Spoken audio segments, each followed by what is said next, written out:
Thanks for joining me as I travel the world, going from fine dining through to street food and local specialties, all in an effort to find the world's best seafood. Hey folks, welcome back to World's Best Seafood. Now today, if you have been following my other channel, my photography channel, you would know Tina. It's actually Tina's birthday, or it was a couple of weeks ago, but today I'm going to her birthday party. It's an all afternoon barbecue and she asked me to bring along some food, knowing that I love seafood. So I'm going to make coconut, lime and chili prawns to barbecue at her place. So I'm going to show you how I make the marinade, how I prepare the prawns and everything, and basically the whole process. You can, see I've got a second camera here, but that's to give you a little close up on the chopping board here. So first of all, I got not frozen prawns. I don't know if these have been frozen in the past, but they've still got the shell on, they still have the tail and everything intact, rather than getting the ones that you can buy that have already been deveined and shelled and everything and frozen and they're ready to go. Now I'm sure you could use those ones. The reason I don't is they just have a different texture. I'm sure they'd be just as fine. In the end, we are gonna serve 2 of them per skewer, so it's easy for people to pick up. And I'm going to be leaving the tail on just like this guy. It means it's a lot more work and it's actually more expensive buying them this way, but the overall flavor and texture at the end should be a lot better. So I'm going to bring out 3 bowls. That's where the prawns will be going. You might be thinking, why 3? This is something particular to me, but I actually keep part of it to make into something else. So first of all, let me just show you how I do these. So there's 2 parts to it. 1 is the peeling and 2 is getting out the poop chute, the vein kind of crap running down its back. So first of all, I'll just show you the peeling. Thumb under the head, pull up, and you can pull it up and get all of that meat. That meat's still good. And there you can see the start of the poo train. Now, if it's actually high enough quality prawn, sometimes you can just from this end pull it, there you go, this one is, and get the whole thing out in one go, in which case you're winning. Then legs off, just thumb under the back legs, pull all the way up in one movement, and then in one movement you can take all of the shell off as well and you're left with just the tail and the de-pooed one. So there we go, that goes into the prawns ready to use bowl. The shell is rubbish. Now I keep the legs and the bit under the legs where there's meat on good quality prawns, and then pulling open the head, generally if it's a good quality prawn there is actually yummy meat in there as well. So I keep those front legs, throw the head part out. Now these legs and everything, it is really crunchy, but you can make this as a marinade and barbecue them up too, and it comes up super crunchy and yummy, and you can eat them cold later. You just need to cook them well to make sure you don't get a leg puncturing your mouth, but it's really yum. The other way you can get the poo chute out, now here's a very typical one. Counting the segments, 1 being the one closest to the end that we leave on for a cocktail thing, 2 being the next little one, then 3. Either between the 2nd and 3rd or between the 3rd and 4th, you can bend it and the shell opens up a little bit, and then go in. You have to go surprisingly deep, and there you can see I've hooked the poo train there. So then gently pulling that up, you can see it comes out in one direction, and we can pull the whole thing out. So there goes the poo train, and we haven't even taken its head off or anything just yet. Yeah, now you just want to make sure you don't get them in the wrong bowl. So then we continue, head off. This is a really nice looking one, so I will keep all the legs and everything of this one. Buying those already deveined, de-whatevered ones is obviously a huge time saving, but hopefully the proof is in the flavor. Okay, so 2 down and all of these to go. And I should point out, I already pre-washed all of these prawns. So yeah, and they were bought today from the fish market to my local fish shop, so it should be nice and fresh.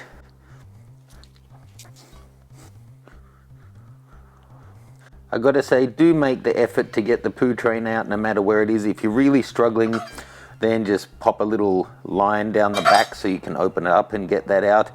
There's nothing worse than having a great dish and really appetizing looking prawns, and then you bite in and happen to get one that's got a really big poop train, and you know, then you don't want to eat the rest of it. So you know, think of the people who are eating it. You don't want to literally be feeding them crap.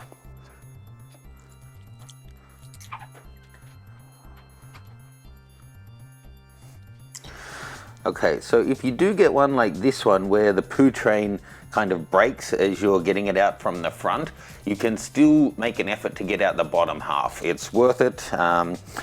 You may feel like you're butchering the prawn to do it this way, but it's fine, especially for a barbecue. And if it's, you know, a little nick or cut is just more places for the marinade to go in. This isn't for a 5-star restaurant. So you can just pop your knife in slightly to the side and slice it, and then opening it up, you can find the little poo train to pull out, and now it's clean.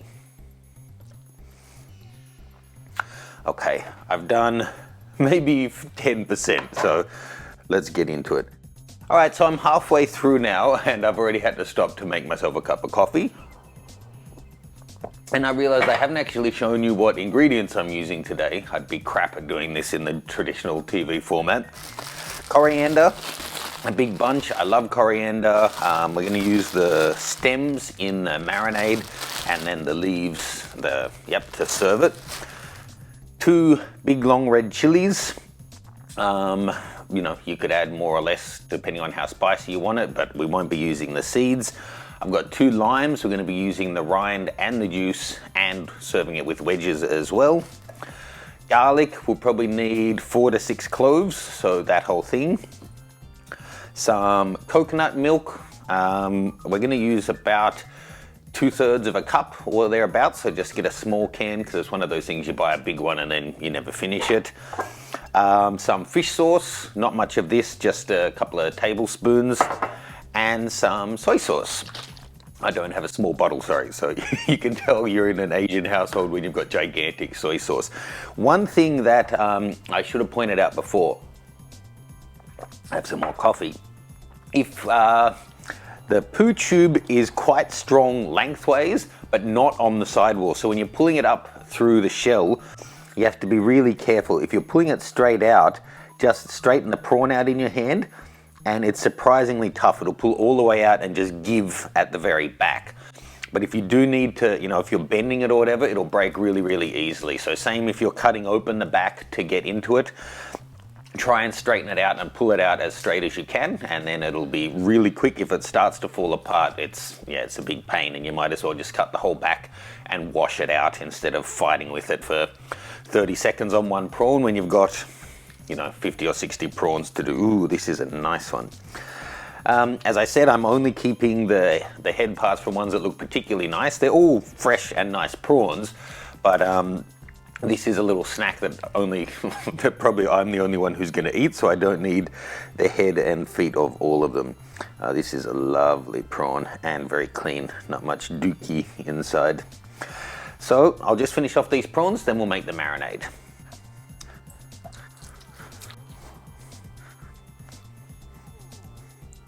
If you do ever get a prawn that's just not as good quality and it's kind of broken like this guy, let me just show you a little trick on how you can put it back together and do it again.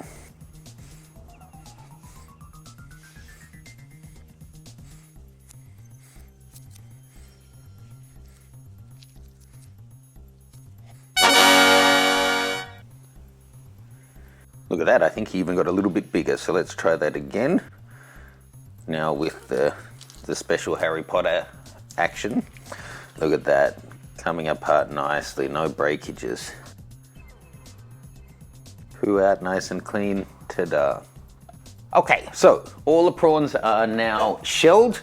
I really need to go TV style and have an assistant just run in and do that for me as we change camera angles, but unfortunately we're not. We're just at home. So let's just clean off the board here. Okay, so this is the container I'm going to put all the ingredients into, nice and big surface area. So let's start off with our coriander, or in America I think you guys call this cilantro. Just start by cutting the roots off, and then let's give that a wash. Now, cilantro seems to be one of those things that people either absolutely love or hate, and I'm definitely in the love camp. Can't get enough of it. we want the stems primarily, so the parts up here that have all the leaves, a couple of leaves in here is fine, but primarily we want the stems. And we want it nice and fine, so you could actually put this in your food processor if you want. I'm just gonna cut it up as fine as I can with the knife.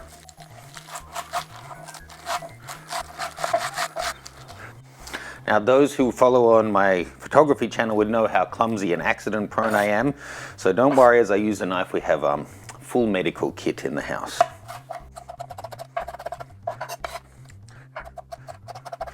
Now, I want this really fine because I don't want this to just be a marinade that then flavors the sauce and then falls off when you're cooking it. I'd really like it for the prawns to be totally covered in little bits of this.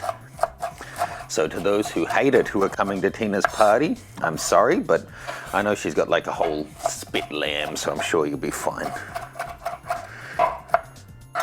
And it's the tax you pay for not liking cilantro. Okay, I'm gonna pop all that in.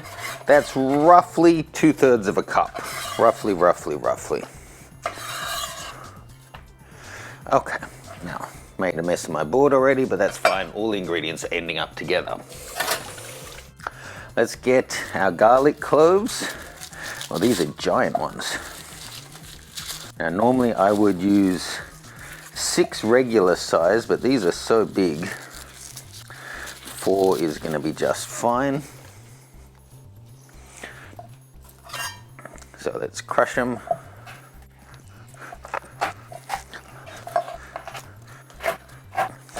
Take the papery husk off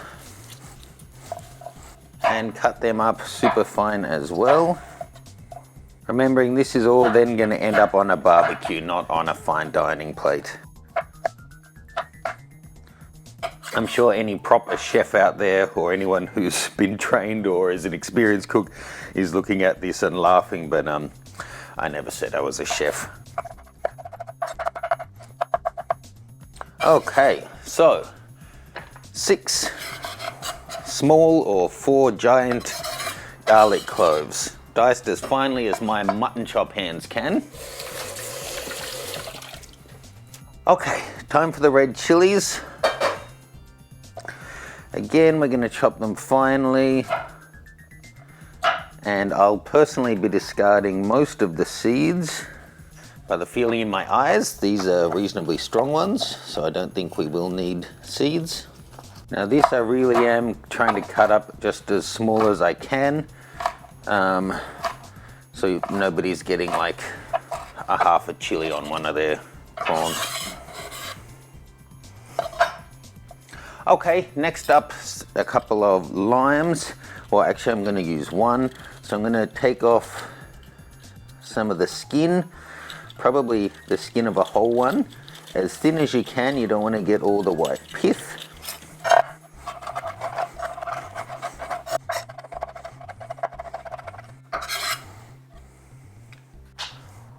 Next up, about 2/3 of a cup of coconut milk. Now it can get sticky icky in there, so I'll just give it a nice little stir up.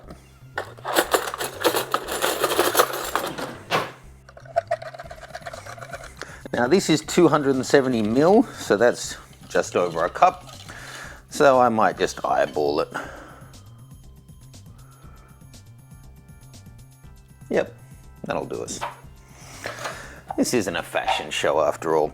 Now I do want the juice of half that lime, but we'll use them later. So now adding 2 tablespoons of fish sauce,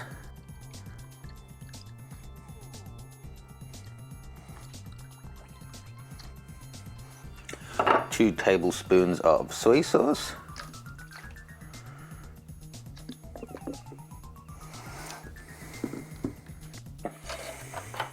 my fork, and then let's mix all of this up.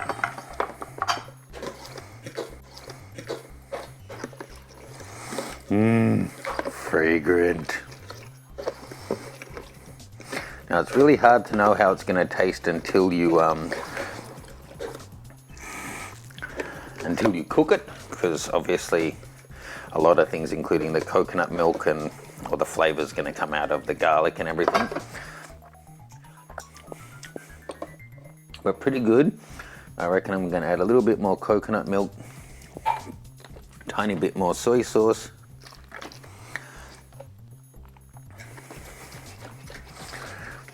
Now the lime juice we're going to add to the prawns just before we put it onto the barbecue, so the acidity doesn't make this all go funky for now. But that's all mixed up. So now, time to mix in all the prawns. But something I often forget is I need to save a little bit of this for later. So just going to save about 4 or 5 tablespoons.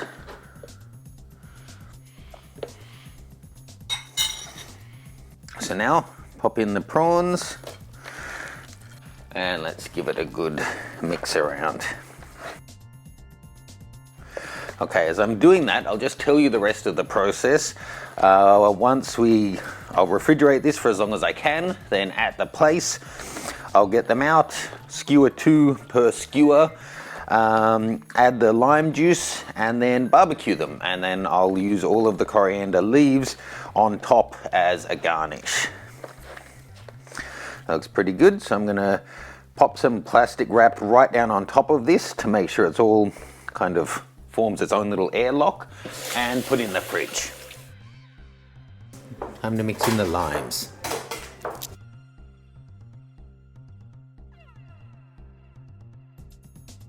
So with all of that lime mixed through now, let's put 2 per skewer, and the last 2 or maybe 3. The last step is going to be just giving them a brush with the sauce that I have left over right before they go onto the barbecue.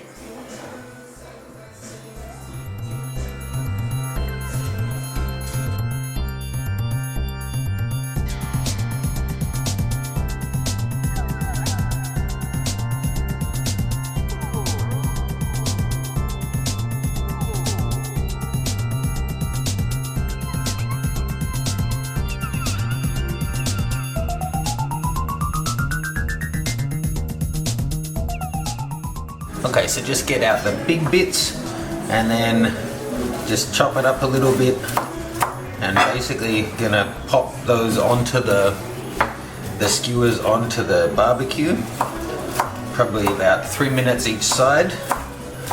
Put them back onto a plate, scatter this over the top, and then serve it with some wedges of the other lime, and that'll be it.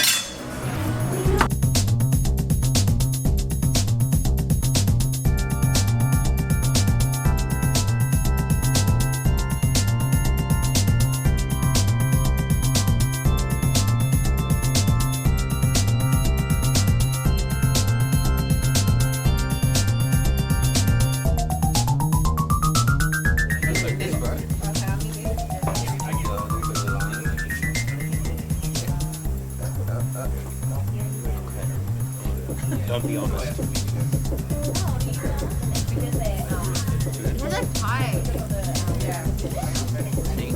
Token white guy pie. Really good, really good. And she wouldn't lie.